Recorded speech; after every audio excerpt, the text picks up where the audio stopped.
사실은 젤렌스키는 만들어진 인물입니다. 젤렌스키의 정확한 정체가 뭐냐에 대해서는 아직도 많은 논의가 있습니다. 피할 수 있는 전쟁이었죠. 종교를 탄압하고 언론을 탄압하고 정치를 탄압한 거죠. 독재자의 모든 요건을 갖추고 있죠. 젤렌스키라는 인물이 한국에는 자세하게 알려지지 않은 것 같습니다. 어떤 인물인가요? 사실은 젤렌스키는 만들어진 인물입니다. 젤렌스키의 정확한 정체가 뭐냐에 대해서는 아직도 많은 논의가 있습니다. 이 사람 유태인이 맞느냐 아니냐부터 시작해가지고 사실은 유태인이 아니죠. 이 사람 유태인이 아닙니다. 유태인은 인종의 문제가 아니고요. 종교의 문제거든요. 그래서 이제 유태교를 믿냐 안 믿냐인데 이 사람 부인이 기독교거든요. 그래서 기독교 자기 아들, 딸, 자녀들도 전부 다 기독교식으로 침례를 받았습니다. 그런데 대통령이 되고 나서 이제 자기가 또 유태인이라 그래요. 이스라엘에서 유태인으로 취급 안 하거든요. 그러니까 실제로 그 유태인 인종이 문제이고 종교의 문제이기 때문에 유태인인지 아닌지는 사실은 부모가 유태인인 가정에서 태어난 거는 분명한데 그렇고요. 이 사람이 러시아밖에 사용하지 못한다는 것을 사람들이 잘 모르고 있더라고요. 이 사람을 우크라이나 말을 할 줄 몰랐던 사람이에요. 그래서 39살에 대통령 출마하면서 우크라이나어를 배워가지고 했죠. 그래서 우크라이나 뉘앙스가 이렇게 당기는 그런 대화는 못합니다. 말은 잘 하지만은 정말 진하게 이야기할 때 써야 될 그런 표현은 잘 익숙하지 않죠. 일단 젤렌스키는 만들어진 인물로 보고 있고요. 글로벌리스트들이 인물을 리크루트할 때 특징이 뭔가 하니까 굉장히 무능한 사람을 대표로 세워요. 대표로 바이든, 해리스, 숄츠, 폰데라이언, 베어복 이런 사람들이 자기 분야도 잘 모르는 사람들이거든요. 그래서 이제 아젠다를 쉽게 다룰 수 있게 하는 거죠. 그리고 정치에 무관한 사람을 등장시켜가지고 이렇게 되면 딥스테이트가 좌지우지하기가 쉽죠. 젤렌스키는 실제로 전쟁 종식을 그때 돈바스 내전이 일어나고 있었는데 이 종식을 공약으로 70%율의 지지로 대통령이 당선되었어요. 이 사람이 러시아계고 전쟁을 종식하겠다 하니까 사람들이 돈바스 내전을 그때 당시 2019년도니까 한 5년 정도 계속하고 있다가 지쳐가지고 뽑아줬죠. 그런데 바로 네오나치의 협박을 받고 굴종을 합니다. 이 사람이 네오나치다 주장도 있고 아니라는 주장도 있습니다. 그래서 이 부분은 전문적으로 들어가야 되기 때문에 따지기가 쉽지 않고요. 뭐 그런 주장이 있다는 것 정도만 아시기 바랍니다. 그리고 젤렌스키 정도의 인물이 강력하게 독재하는 건 불가능합니다. 자기가 뭐 코미디언 출신으로 정치 조직이 있는 것도 아니고 근데 이게 지금 하고 있는 걸 강력하게 권력을 행사하고 있거든요. 자기 의지인지 아닌지를 모릅니다. 많은 사람들이 뒤에서 극우 나치가 조정하고 있다고 생각하고 있습니다. 서방 언론에서 민주주의의 수호자로 묘사되고 있습니다. 근데 여러분들이 아실지 모르지만은 드미트리 야로시라는 사람이 있습니다. 이 사람은 이제 우크라이나의 극우인 라이트 섹터의 대표를 했고요. 대중적인 인기는 없습니다. 이 사람이 대통령의 선거에 한번 나와가지고 1몇 프로 당선돼가지고 11위하고 끝났어요. 근데 굉장히 극단적인 행위를 하고 2014년도 유로마이단 쿠데타 일선에서 이렇게 행동을 했던 행동대장입니다. 극단적인 행위로 권력을 장악하고 대중적인 인기는 없는 권력 장악을 굉장히 악랄하게 이렇게 하고 있는데 이 사람이 젤렌스키가 대통령 취임한 지 일주일째 되는 날에 언론 인터뷰한 게 있습니다. 지금도 그 언론 인터뷰 기사가 그 웹사이트에 떠 있습니다. 찾아보시면 알 겁니다. 신임 대통령 젤렌스키가 우크라이나를 배신하면 자리뿐 아니라 생명을 잃을 것이다. 대통령 된 사람은 이런 이야기를 했던 사람이죠. 그래서 여기서 누가 주인인지 뻔하죠. 젤렌스키가 뭐 네가 어떻게 해서 선거에서 당선됐을지 모르지만 실제로 여기 주인은 따로 있다는 거죠. 그런 식으로 이야기를 하고 있습니다. 그래서 젤렌스키는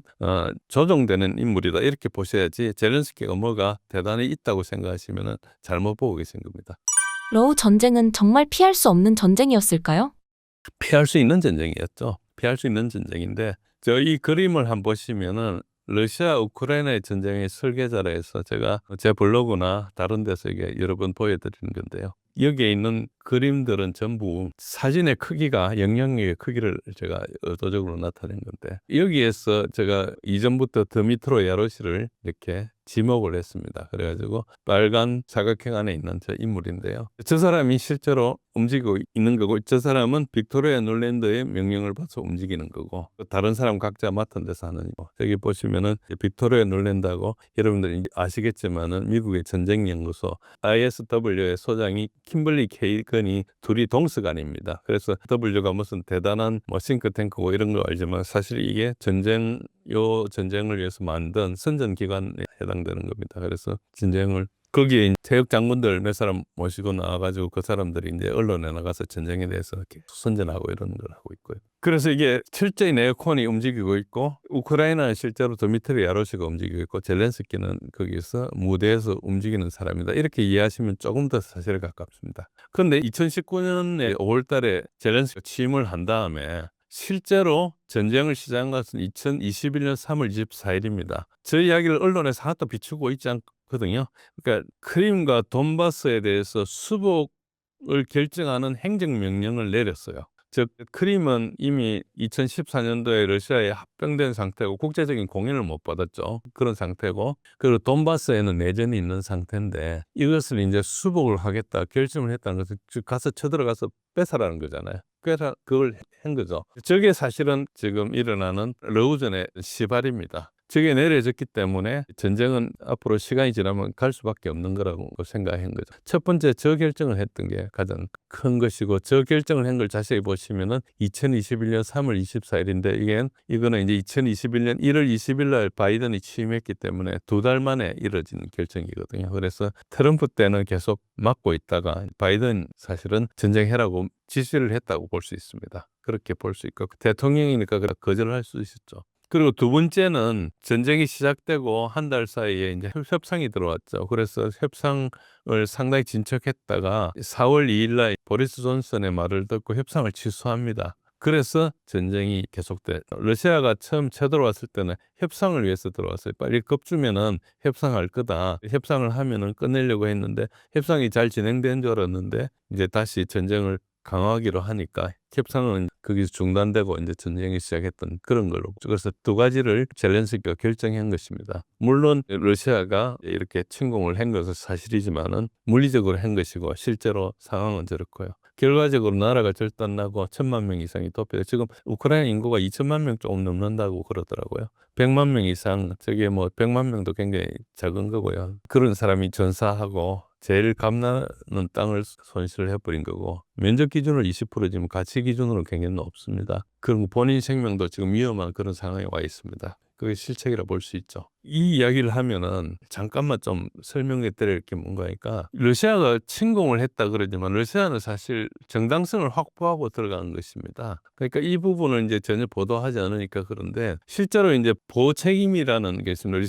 Responsibility to 프로텍트라는 규정인데 이게 과거에 르완다하고 유고슬라비아의 인종청소 때문에 이제 세계 정상회의에서 만든 것인데 거기서 대량 학살이나 전쟁 범죄나 반인도적 범죄나 인종청소 이 네 가지에 대해서는 첫 번째 자기 국가가 자기 국민을 보호할 책임이다. 첫 번째 책임의 기둥이 그 국가고요. 그런데 돈바스 전쟁을 하면서 이제 한 8년 기간 동안에 우크라이나가 돈바스에 있는 자기 국민이죠. 우크라이나 국민인데 러시아 인종에 대해서 인종 청소를 한 거거든요. 10,000명 이상 죽였습니다. 그러니까 보호 책임을 위반한 것이죠. 두 번째는 그 광범위한 부분에서 그 주변의 국가들이 개별 국가가 보호 책임을 다하도록 지원하고 격려해야 될 책임이 있는데 협정을 하면서 프랑스와 독일이 이걸 가입한 거죠. 근데 계속 이걸 위반하니까 이제 두 번째 기둥도 무너지고 그래서 이런 경우에는 유엔 헌장 51조에 따라서 국제사회가 집단 행동을 해야 된다. 이게 이제 보호 책임입니다. 그리고 이거에 따라서 이제 실제로 사건을 다 나열하면은 러시아가 러우전을 시작한 러시아는 특수 군사 작전이라 했거든요. 정당성과 합법성에 대해서 증명을 할 수 있는데 이것은 푸틴 자체가 법률가거든요. 그래서 이걸 다 해놓고 한 겁니다. 그래서 저런 부분이 특히 2022년 2월 16일 날, 즉 전쟁 개시하기 한 일주일 전부터 돈바스에 대한 포격 횟수가 몇십 배 증가합니다. 그전에도 뭐 한 하루에 10번, 20번 있었지만 나중에 1,400 이렇게 늘어납니다. 그래서 계속 도발한 것이죠. 그리고 그 뒤에 이제 러시아가 돈바스 자치공화국하고 루안스크 자치공화국, 도네츠크 자치공화국 그때 두 대표들 간에 그 자치공화국을 법적으로 인정을 해주죠. 독립국가로 인정을 해주고 여기서 요청을 해가지고 이제 서로 상호 지원 협정을 서명하고 이런 식으로 해서 이제 서로 조약도 만들고 그걸 비준하고 해가지고 합법성을 확보한 다음에 제일 빠른 시간에 개입한 겁니다. 그래서 공식적으로는 우크라이나 인종청소 사태에 개입한 거죠. 그 국가 간의 전쟁이 아니고요. 그러니까 어느 나라도 선전포고를 한 상태가 아닙니다. 트럼프가 젤렌스키에게 독재자라고 칭한 적이 있습니다. 실제 젤렌스키는 독재자로 볼 수 있을까요? 아까 설명을 드렸지만 독재자입니다. 우크라이나 전쟁이 시작되기 전에 제1야당을 폐쇄하고 당수를 투옥했습니다. 그리고 그가 가진 회사를 압수했어요. 투옥을 해버렸죠. 나중에 러시아가 전쟁을 하다가 우크라이나하고 포로 교환하면서 이 사람 빼돌리가 러시아로 가져옵니다. 이 사람은 뭐 푸틴하고 좀 친하기는 합니다. 어쨌든 그렇고. 그 야당 성향의 TV 채널 3개를 폐쇄합니다. 여기에 우크라이나에 정교가 있거든요. 정교를 폐쇄합니다. 그래서 주교도 잡아가고 뭐 이런 식으로 종교를 탄압하고 언론을 탄압하고 정치를 탄압한 거죠. 그러니까 이게 뭐 독재자의 모든 요건을 갖추고 있죠. 우리나라의 독재자라고 뭐 사람들이 이야기하는 뭐 공인은 아니지만 독재자라고 이야기하는 사람 중에 야당을 폐쇄까지 하진 않고 뭐 당수를 둔 적은 있죠. 야당을 하기야 전두환 때는 정당 활동을 금지시켰으니까 그거는 분명히 해당되고요. 그러나 종교를 폐지하지는 않았거든요. 뭐 우리 있는데 불교는 안 되고 기독교는 되고 이런 거 없었지 않습니까? 근데 분명히 정교를 폐쇄했는데 카톨릭이 정교를 탄압하는 그런 모양이 된 거죠. TV 채널 폐쇄도 언론사 통폐합이 하나 있기는 있었는데 TV 채널 폐쇄까지 있었는지 하나 있기는 있었네요. 그런 우리 독재자들이란 사람들이 했던 것보다 수위가 굉장히 높죠. 전임 포로셴코, 자기하고 지난번에 대선에서 겨루었던 포로셴코도 제재를 했습니다. 그래 그에 대항하는 사람 모두 투옥했어요. 그래 지금 우크라이나 대선이 치러지면은 대선 후보들 다 해외에서 나오게 돼 있어요. 국내에서 다 도망가고 없거든요. 뭐 될 만한 사람 잡아가니까 젤렌스키가 뭐 그랬겠어요. 그 밑에 있는 네오나치들 했겠죠. 그리고 법적으로 러시아하고 협상을 금지한 입법을 했어요. 그리고 협상하면은 잡아갑니다. 국회의원이 협상 이야기했다가 끌려 들어가가지고 투옥된 경우도 있어요. 부정부패는 하도 많아가지고 바이든 대통령이 더 이상 우리도 숨길 수 없으니까 부정부패 그만해라고 사람을 보냅니다. 그 정도로까지 심했고요.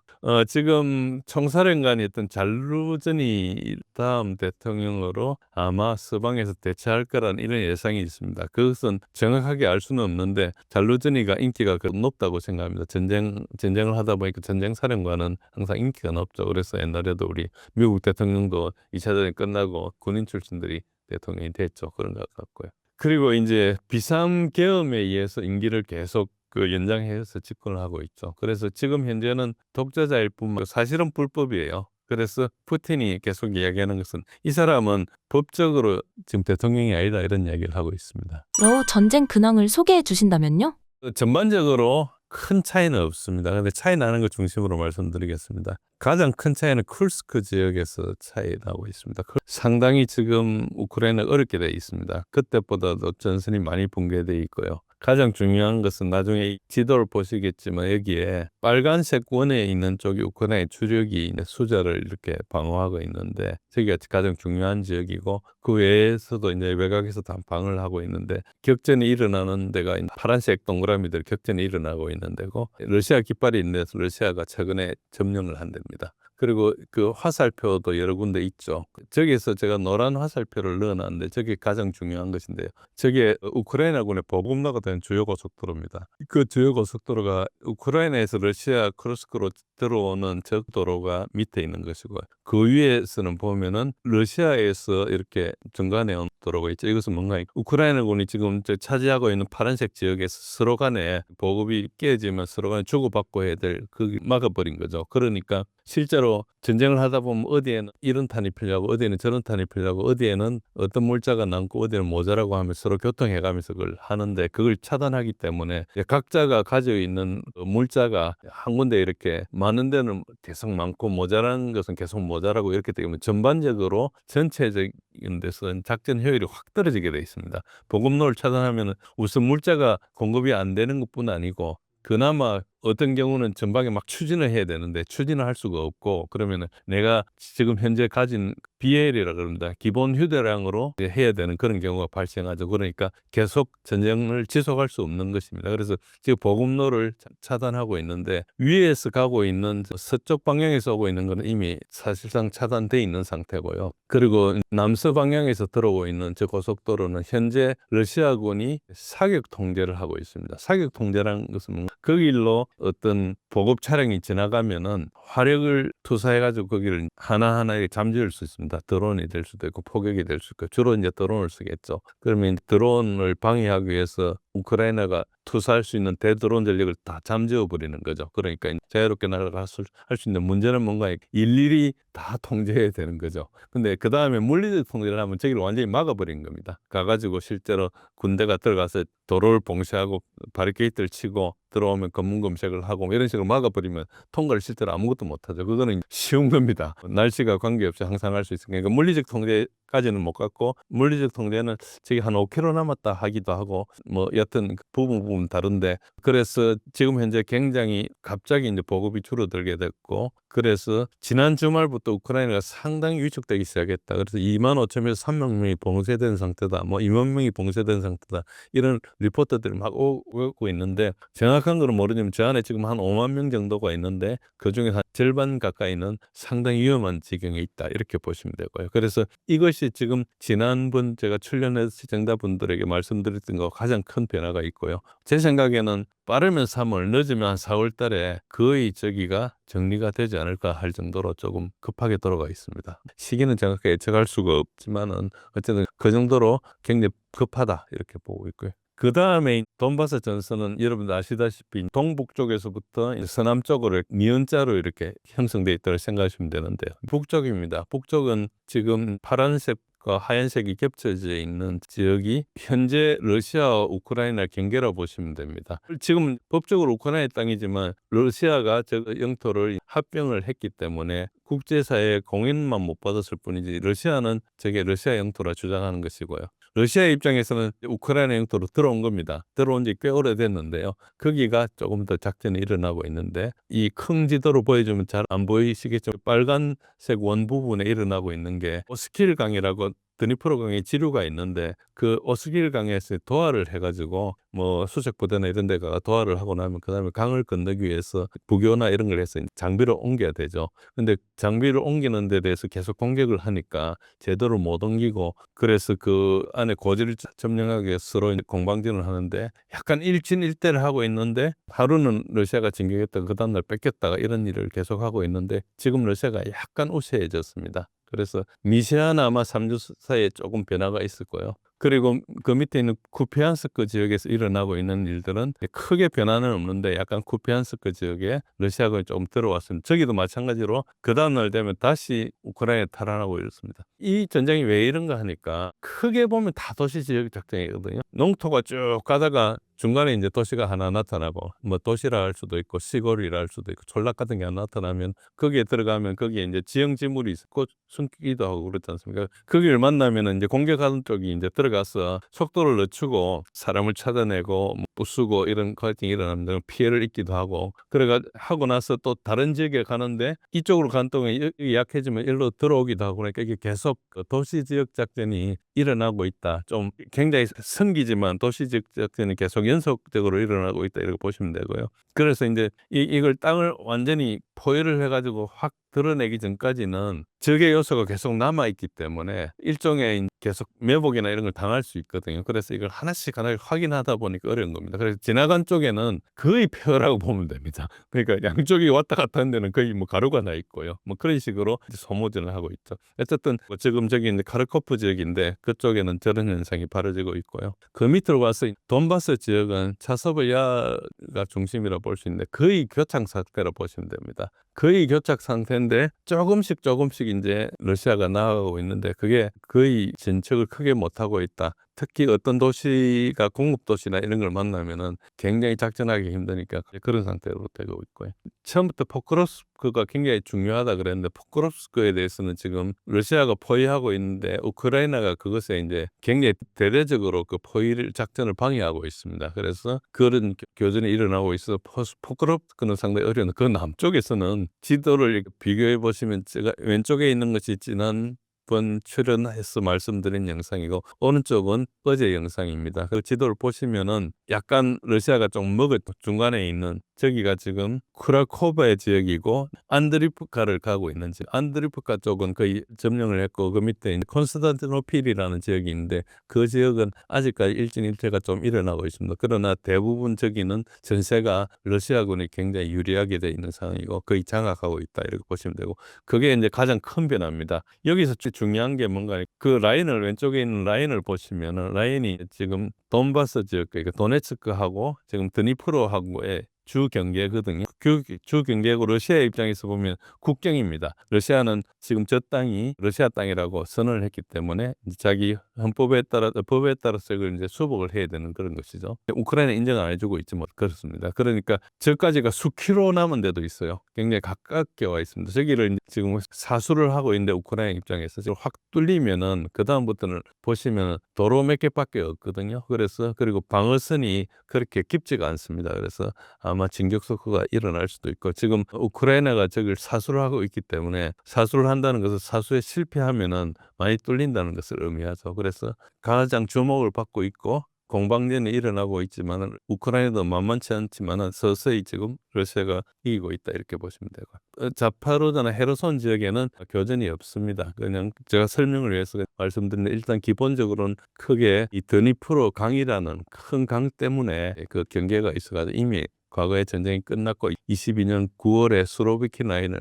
강북에 있던 러시아군을 이렇게 철수를 했어요. 철수를 해가지고 강남으로 내려왔는데 그러니까 저기에는 그때부터 잘 비어 있는 자리입니다. 그래서 저기를 강으로 건너지 않고 아까 이야기했던 그 포크롭스 지역에서 이렇게 돌파를 하면 거꾸로 가가지고 저걸 공격할 걸로 예상되고 드니프로라는 지도에 보시면은 오른쪽 상단에 있는 드니프로라는 데가 있습니다. 저기가 고속도로가 이렇게 여러 개 엉키는 데니까 저기가 이제 우크라이나의 제3도시입니다. 공업도시고 하니까 저기를 먹으면은 이제 크게 달라지는 거죠. 그런데 뭐 저기를 먹기는 쉽지는 않습니다. 큰 도시니까. 그래서 그러나 전반적으로 진행이 그렇게 되고 있다고 보시면 되고요. 우크라이나군의 인원 손실은 지난번에 말씀드릴 때가 약간 이렇게 굉장히 이상하게 인원 손실 추세가 좀 감소해왔다. 그래서 그 말씀드릴 때 이게 이상 난동 현상이 좀 있었을 것 같아. 이런 생각을 들었는데 좀 있었던 것 같아요. 그런데 또 다른 원인으로 제가 가설을 드렸던 게 우크라이나군이 실편성 병력이 부족해가지고 더 적게 희생이 되는 거 아니냐 뭐 이렇게 이야기했는데 감소 추세가 일정하게 보이다가 최근에 2, 3주 사이에 좀 반등을 하고 있습니다. 그래서 이 추세가 다시 저기 저 표시에는 빨간색 선으로 만든 밴드 안으로 돌아오지 않을까 이런 좀 생각을 하고요. 그러나 현재로 인원 부족은 벌어지고 벤스 부통령이 거론하기까지 하기 때문에 이제 거의 모두 알고 있는 문제입니다. 공식적으로는 109만 명을 돌파했습니다. 아마 이번 주에 한 110만 명을 돌파할 것 같습니다. 그래서 전황을 요약드리면은 장비 손실은 제가 3주 전에 말씀드렸을 때 비해서 추세상으로 크게 변한 건 없습니다. 우크라이나는 계속 드노르로 전투를 하기 때문에 제가 같은 그래프니까 보여드리지 않았고요. 그리고 인원 손실은 3주 전에 비해서 더 악화되고 있습니다. 현재 우크라이나군은 보충 속도보다 손실 속도가 훨씬 더 많습니다. 그래서 이거는 공식적으로 인정하고 있는 것이고요. 일선에서 병력 부족으로 러시아군이 쉽게 진지를 점령하는 상황이 자주 발생하고 있습니다. 이것도 뭐 여러 가지 예가 있는데 뭐 다음에 말씀드리고요. 전선 이동은 전반적으로 정체 상태에 있습니다. 2024년 12월에 예측했던 것보다 훨씬 느리게 전진하고 있다. 그래서 이상난동으로 기상 영향이 가장 큰 것으로 보인다. 북쪽의 추운 곳이 크루스크 지역은 북쪽이거든요. 거기서는 전선이 활발합니다. 근데 쿠피안스크, 카르코프에서는 좀 활발한데 그 밑에 남쪽으로 가면 활발하지 않다. 그런 거고요. 그리고 아까 말씀 쿠라코프의 안드리프카는 말씀을 드렸고요. 크루스크는 활발하다. 그러니까 전반적으로 대체로 좀 느린 상태고 북쪽은 조금 활발하다. 이렇게 보시면은 대충 맞는 이야기다. 이렇게 보시면 됩니다. 우크라이나의 내부 상황은 어떤가요?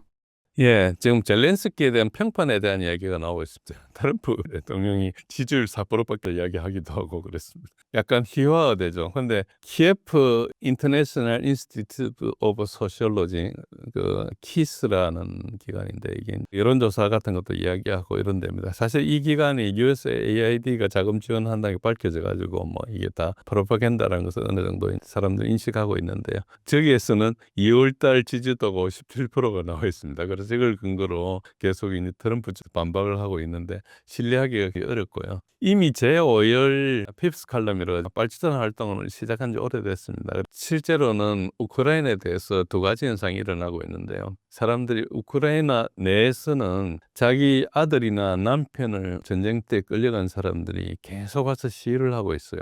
근데 우크라이나 밖에서는 뭐 뉴욕 이런 데서는 우크라이나 깃발 메고 우크라이나를 지원하고 전쟁 끝까지 해라 그러고 있죠. 우크라이나 내부 사람은 자기가 죽고 나니까 지금 반대하고 있는 거고 우크라이나 밖에서는 전쟁해라고 막 그러고 있는 그런 상황입니다. 이게 얼마나 모순적인 상황인지 알 수 있고요.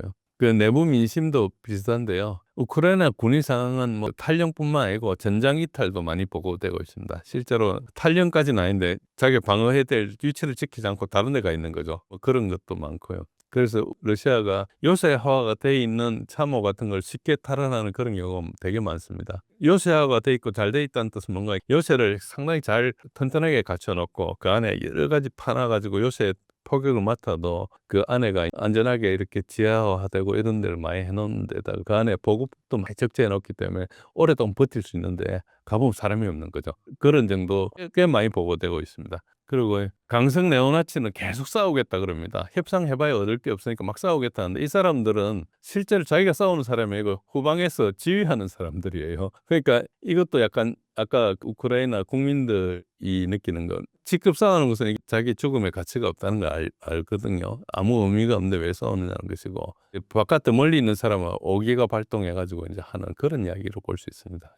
그리고 우크라이나 국민 민심은 사실 조사를 잘 몰라요. 그런데 브루킹스 연구소에서 이런 조사를 한 적이 있습니다. 우크라이나 당국은 휴전을 별로 희망하지 않는다. 그 이유가 이제 네 가지가 있는데 하나가 이제 러시아가 휴전을 원하는지 의견을 표명한 적이 있기 때문에 우리가 휴전한다고 러시아가 하겠느냐 이런 거고요. 두 번째는 러시아의 조건은 우크라이나에게는 항복에 해당된다. 현재 우크라이나가 통제하고 있는 지역, 그러니까 드니프로 이북에 이제 헤르손, 자포로지아 그것도 러시아 할령해야 되는 거니까 항복하는 거 아니냐 이런 거고. 휴전 협정한 다음에 러시아가 다시 올 수 있다고 생각하는 거거든요. 그리고 러시아의 인원 손실이 되게 많다고 생각하는 겁니다. 인원 손실을 언론에서 발표하는 것은 막 80만, 90만 발표하거든요. 저는 그게 아무 가치가 없다 생각해가지고 오랫동안 3년 동안 보다 보니까 이거는 전황하고 안 맞는 것을 만들어낸다 해가지고 저는 BBC에서 하는 그 자료를 쓰고 있는데요. 여튼 그렇고요. 그렇고 국민들에 대해서 종전 협상을 희망하는 비율을 작년 11월 25일 그러니까 트럼프가 집권하고 휴전 이야기를 막 꺼내고 이럴 때 우크라이나에 이제 조사를 했는데 11월 25일 날 조사하니까 52%가 가능한 협상을 하자 이렇게 했어요.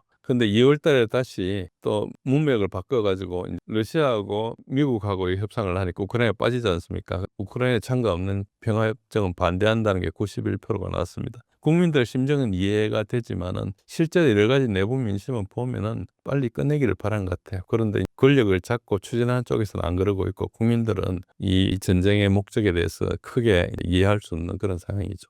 우크라이나가 미국에게 외면당하게 된 가장 큰 이유는 무엇이라고 보시나요? 일단 내러티브 전을 더 이상 지속을 못합니다. 그래서 우크라이나 전쟁의 내러티브가 거의 다 벗겨져 버렸어요. 그 전쟁의 거의 모든 면을 과거 민주당 정권이 왜곡을 해왔거든요. 이게 이제 계속 폭로가 되어 버렸어요. 결정적인 것은 이제 USAID하고 NED를 해체를 지금 수순을 밟고 있고 그게 자금 지원 관계가 확인돼 가지고 서방 언론에 그 전황 보고나 이런 걸 위해서 막 돈을 엄청나게 쓴 게 발각이 됐죠. 그래서 전 세계 서방 언론에 천문학적인 돈을 써서 프로파간다 했다는 게 이제 발견이 된 겁니다. 그래서 지금 최근에 사실이 조금 많이 나오고 있습니다. 서방 언론이 논조를 바꾼 건 아닌데요. 서방 언론을 사람들이 안 보고 대체 언론을 보기 시작해가지고 이제 사실이 많이 밝혀진 겁니다. 그래서 지금까지도 서방 언론이나 우리 국내에서도 뭐 서방 언론을 그대로 나르는 경우도 많네. 그걸 믿고 있는 것은 약간 지금 시대 대세하고 안 맞습니다. 사람들이 저 사람들 거짓말한 걸 알기 때문에 안 봐요. 안 보다 보니까 이제 그러니까 어째 보면 트럼프가 들어와가지고 특히 일론 머스크가 이제 다지를 하면서 USAID를 즉 해체 수준으로 가져갔죠.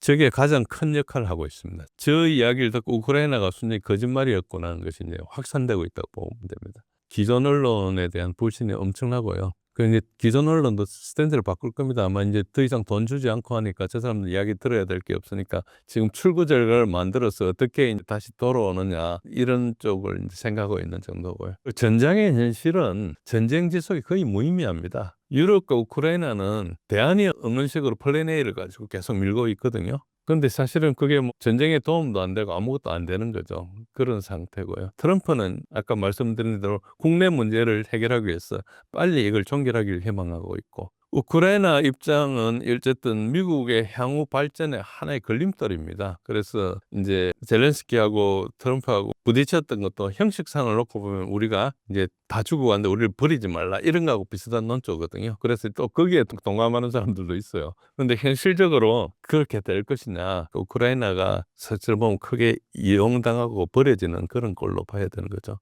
미국의 지원이 끊기게 되면 우크라이나는 얼마나 더 버틸 수 있을 것으로 보시나요? 거의 얼마 못 버팁니다. 거의 이제 전쟁에서 제일 중요한 건 인원, 장비, 물자인데 인원은 거의 모자라고 있는 상태고요. 장비, 물자는 지금까지 한 것도 있기는 있죠. 그러니까 오늘 쓸 거 오늘 주고 이런 건 아니고 몇 달치씩 주니까 있기는 있지만은, 탄약을 기준으로 이야기 드리면은 아마 군 생활하신 분들은 특히 포병 같은 분들 잘 아실 겁니다. 보급률이 있는데요. 그러니까 탄약을 내가 소모할 수 있는 양이 이제 소요 보급률이라는 게 있고 통제 보급률이라는 게 있습니다. 소요 보급률은 전쟁에 필요한 만큼 쓰는 겁니다. 하루에 내가 지금 우크라이나하고 러시아하고 싸우는데 내가 맡은 지역에서 한 500발을 쏴야 되겠다. 그러면 이제 500발이 소요 보급률. 통제 보급률은 그런 소요가 있다 하더라도 지금 전체 탄약이 떨어졌기 때문에 아껴 써야 되는 거죠. 그래서 위에서 사령관이 통제 보급률을 줍니다. 그러니까 전장에 필요한 걸 아껴 써요. 꼭 필요한 때만 쓰는 거죠. 나머지 피해는 다른 식으로 해결하는 그런 방식인데, 이때까지 어떤 식으로 작정했는지는 모릅니다. 아마 만약에 소요 보급률대로 만약에 작전을 해왔다면은